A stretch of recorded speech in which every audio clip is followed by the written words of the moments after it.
Across Europe, a powerful shift is occurring. For centuries, rivers were dammed and tamed for hydropower, irrigation, and flood control. Now, a new era is dawning. The 20th century saw Europe embrace dam construction with zeal. Thousands of dams, large and small, reshaped the continent's rivers. But times change, and so do our priorities. Today, we better understand the ecological and social costs of these structures. This realization is driving the movement to dismantle dams, restoring rivers to their natural states. Europe leads this global trend, recognizing the urgent need to prioritize river health.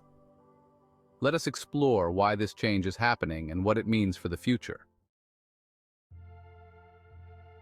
Dam construction brought undeniable benefits, but at a price.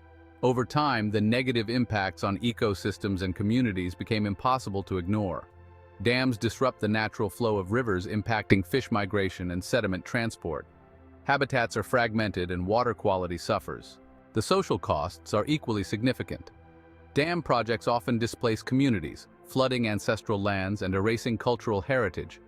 Moreover, dams can exacerbate downstream erosion and increase the risk of catastrophic failures. These risks, coupled with growing environmental awareness, have spurred the dam removal movement. Across Europe, dam removal is gaining momentum.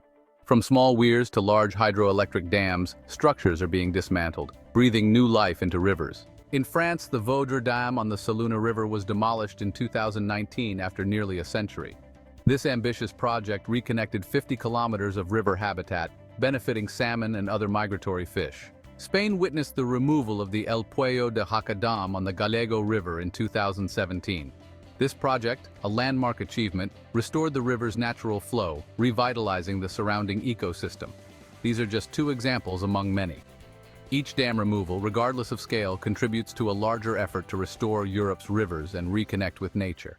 The Holland River in Norway exemplifies the transformative power of dam removal. Once obstructed by two dams, the river now flows freely, showcasing the remarkable resilience of nature. The removal of the lower dam in 2017 marked the beginning of the restoration project. Within months, salmon, absent for decades, returned to spawn in the newly accessible upstream reaches. In 2019, the upper dam was removed, further restoring the river's natural flow and connectivity. The Holland River now serves as a beacon of hope, demonstrating the positive ecological impacts of dam removal.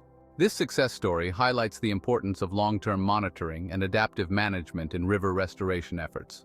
The Holland River is a testament to what can be achieved when we prioritize the health of our waterways. Notch and release, rapid release, and more. Why are there not more people talking about the different methods of dam removal? Dam removal is a complex undertaking, requiring careful planning and execution. Various methods exist, each tailored to the specific characteristics of the dam and its surrounding environment. Notch and release involves creating a notch in the dam, gradually lowering the water level behind it. This controlled approach minimizes downstream impacts and allows the river to adjust gradually. Rapid release, as the name suggests, involves a quicker release of impounded water. While potentially more disruptive, this method can be suitable for smaller dams or those posing a high risk of failure. In some cases, complete removal might not be feasible or desirable. Partial removal or modification can provide ecological benefits while retaining some functionalities of the dam. While the ecological and social benefits of dam removal are compelling, economic considerations cannot be ignored. The costs associated with these projects vary widely depending on factors such as dam size, complexity, and location. Demolition itself represents a significant expense. Furthermore, dam removal can unlock economic opportunities through restored ecosystems, enhanced recreation, and increased property values.